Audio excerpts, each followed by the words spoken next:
Нещодавно у веб-просторі з'явилася інформація, що Гаррі Стайлз планує розпрощатися із бойсбендом та піти в сольне плавання. Це буцімто має статися вже 2014-го. Однак чутки залишаються чутками.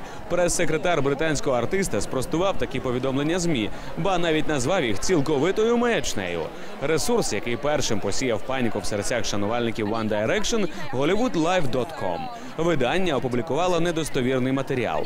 Кепський інформатор повідомив, Гаррі дійсно хоче записати власний матеріал, з якого в подальшому створить альбом. Довіртеся мені, він це збирається зробити.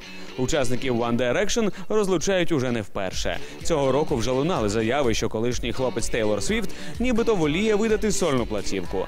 Правда ж полягає в тому, що над новим альбомом гурт працював разом. Нарізно виконавці прописували лише окремі вокальні партії, заявив представник колективу. Та й часу попрацювати за межами гурту в артистів нині немає. One Direction активно знайомить публіку із цьогорічною платівкою Midnight Memories. На підтримку студійника бойсбенд планує дати низку концертів наступного року.